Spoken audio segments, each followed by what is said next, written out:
Hello friends, నేను మీ రామపురకండి. అయితే మనం తరచుగా వింటూ ఉన్నాం. అయితే ఈ మధ్య చూస్తే న్యూస్లో చాలా ఎక్కువగా కనిపిస్తుంది. అదేంటంటే రేవ్ పార్టీ.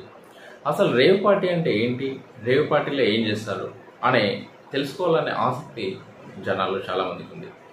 కానీ దానికి సంబంధించిన ఇన్ఫర్మేషన్ పూర్తిగా కూడా ఎవరికి కూడా తెలియట్లేదు. సో ఇలాంటి సందర్భంలో సొసైటీకి ఈ రేవ్ పార్టీ అంటే ఏంటి, అసలు అక్కడ ఏం చేస్తారు ఏంటి అనేది క్లియర్గా, టు బి ఫ్రాంక్గా వివరాలు తెలియజేయాలి, దానికి సంబంధించిన నాలెడ్జ్ని ఇవ్వాలి అనే ఒక ఉద్దేశంతో నేను ఈ వీడియో చేయడం జరుగుతుంది. సో ఈ వీడియోలో ఈ రేవ్ పార్టీకి సంబంధించినటువంటి పూర్తి విషయాలని కూడా చెప్పడం జరుగుతుంది. అయితే వీలైనంత మట్టికి ఈ వీడియోని చిన్నపిల్లలకు దూరంగా ఉంచితే చాలా మంచిది. ఎందుకంటే కొన్ని అడల్టరీ రిలేటెడ్ సెన్సిటివ్ ఇష్యూస్ అలాంటి న్యూస్ ఇన్ఫర్మేషన్ కూడా ఉంది. సో ఆ రేవ్ పార్టీ ఏంటి, అసలు రేవ్ పార్టీలో ఏం చేస్తారు అనేది ఇప్పుడు మీరు ఈ వీడియోలో తెలుసుకోవచ్చు. దానికంటే ముందు రేవ్ పార్టీ అనేది నిజానికి ఒక గలీజ్ పార్టీ అని చెప్పొచ్చు. అంతకంటే గలీజ్ పార్టీ ఇంకేది ఉండదేమో అని చెప్పొచ్చు. ఈ రేవ్ పార్టీ అనేది నిజానికి మన ఇండియాలో ఆవిర్భవించింది కాదు, క్రియేట్ చేసింది కాదు. ఇది ఫారిన్ కంట్రీస్లో స్టార్ట్ అయింది. సో అది దురదృష్టవశాత్తు మన ఇండియాలో కూడా రావడం జరిగింది ఈ కల్చర్ అనేది. సో ఎక్కువగా డబ్బున్న వాళ్ళు, సెలబ్రిటీస్, యాక్టర్స్ ఇలాంటి వాళ్ళు ఈ రేవ్ పార్టీస్ అనేది చేయడం జరుగుతుంది. ఈ రేవ్ పార్టీస్ అనేది ఎవరికి తెలియకుండా, అంటే సీక్రెట్గా కొన్ని ప్లేసెస్లో చేయడం అనేది జరుగుతుంటుంది. సో దానికి సంబంధించిన విషయాలు అనేది ఇప్పుడు మీరు వినండి. రేవ్ పార్టీకి ఒక కౌంట్ ఉంటుంది. లైక్ ఒక్క పర్సన్ కూడా ఎక్స్ట్రా యాడ్ అవ్వరు, ముందే ఫిక్స్ చేసిన మెంబర్సే. లాస్ట్ మినిట్ యాడ్ ఆన్స్ ఎవరు ఉండరు. ఫర్ ఎగ్జాంపుల్ 150 అంటే 75% గర్ల్స్ అండ్ 25% జెంట్స్ ఉండేట్టు ప్లాన్ చేస్తారు. And zero restrictions, I mean ఏమైనా చేయొచ్చు అందులో. అండ్ అవతల వాళ్ళు నో చెప్పకూడదు. నో చెప్తే they will be out of house. వెళ్ళేటప్పుడు no mobiles, cam coders allowed. CC cameras కూడా ఆఫ్ అయి ఉంటాయి.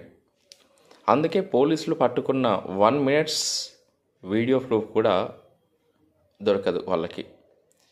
స్ట్రిక్ట్ చెకింగ్ ఉంటుంది. హెచ్ఐవి టెస్ట్, ఎస్టీడీ టెస్ట్ కూడా చేస్తారు 150 పర్సన్స్కి ముందే. వెళ్ళగానే వోడ్కా డ్రింక్ ఒకటి ఇస్తారు. షూర్గా డ్రింక్ చేయాలి అందరూ. సెపరేట్గా చైర్స్ ఉంటాయి లైక్ డ్రింక్ చేయడానికి. ఎవరు సర్వ్ చేయరు, ఆ 150 మెంబర్స్ తప్ప. ఒక్కడు కూడా ఎక్స్ట్రా ఉండరు. Everyone should drink. కొంచెం డ్రింక్ చేశాక గ్రూప్ లీడర్ ఫ్యాంటసీస్ అనౌన్స్ చేస్తాడు స్టేజ్ మీద. ఫర్ ఎగ్జాంపుల్, కక్ ఫ్యాంటసీస్ ఉన్నోడు ఒకవైపు వెళ్ళండి అని, కపుల్ ఎక్స్చేంజ్ కక్ అంటే ఇంకోవైపు వెళ్ళండి అని, prison sex, pissing, coda sex, only anal, threesome, gays, lesbians, aged ladies, BDSM, gang bang, beer pool sex, piss pouring, etc. fantasies. So accordingly they go to their fantasies rooms. ఒక fantasy అయిపోయాక they should move to another fantasy room. ఒక అమ్మాయిని morning minimum they will do 10 times వేరే అబ్బాయిలు అంతా కలిసి. వాళ్ళు కూడా they will enjoy doing and having that. So fantasies tasks అన్నీ అయిపోయాక అందరూ మళ్ళీ మిడ్ నైట్కి గ్యాదర్ అవుతారు ఒక ప్లేస్లో, nude or semi nude. Then they will start dancing again న్యూడ్గా, like rain drop dance, show dance. అప్పుడు ఇంకా నో రిస్ట్రిక్షన్స్. ఆ డ్యాన్స్ అప్పుడు ఏ అమ్మాయితో అయినా నువ్వు ఎలా అయినా బిహేవ్ చేయొచ్చు. లాటర్ అగైన్ టాస్క్ ఉంటాయి, లైక్ మళ్ళీ అనౌన్స్ చేస్తారు ఫ్యాంటసీస్. ఓపిక ఉన్నవాళ్ళు చేస్తారు, లేనోడు చూస్తూ ఎంజాయ్ చేస్తారు. నైట్ అంతా ఇదే లూప్లో ఉంటుంది. Sex, drink, dance, change the partner, enjoy. కొంతమంది aged husbands diabetic, sciatica pains వల్ల సెక్స్ చేయలేరు వైఫ్స్తో. సో వాళ్ళు ఈ పార్టీకి వాళ్ళ వైఫ్స్ని తీసుకొచ్చి they will see other persons doing his wife in front of him. So ఇదండి రేవ్ పార్టీ అంటే. ఇంత దారుణమైన గలీజ్ పార్టీ నాకు తెలిసి నేనైతే ఇంతవరకు ఎప్పుడు దీని గురించి వినలేదు. సో జనాలకి అంటే సొసైటీకి రేవ్ పార్టీ గురించి తెలుసుకోవాలనుకునే వారికి ముఖ్యంగా తెలియజేద్దామనే ఉద్దేశంతో నేను డాటా సేకరించినప్పుడు నాకు తెలిసిన ఈ విషయాలతో నిజంగా నా మైండ్ షాక్ అయిపోయింది దానికి. సో ఇంత షాకింగ్ ఇన్ఫర్మేషన్ తెలుసుకున్నాను.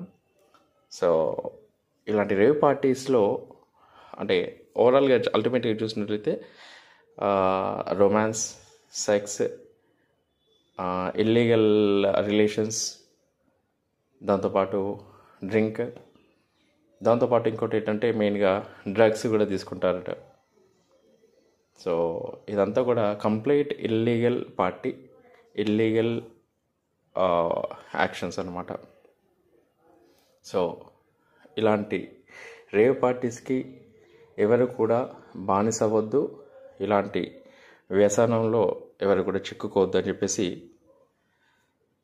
కోరుకుంటూ, మన భారతదేశం, మన కల్చర్ అంతా కూడా, మన కల్చర్ని మనం ప్రపంచానికి చాటి చెప్పే విధంగా ఉన్నామే తప్ప ప్రపంచంలో ఉన్న గలీజ్ కల్చర్ని అంతా కూడా తీసుకొచ్చి మన భారతదేశంలో ఇన్వాల్వ్ చేసి మన భారతదేశానికి ఇంట్రడ్యూస్ చేద్దామని చెప్పేసి ఎవరు కూడా దయచేసి ప్రయత్నించకండి.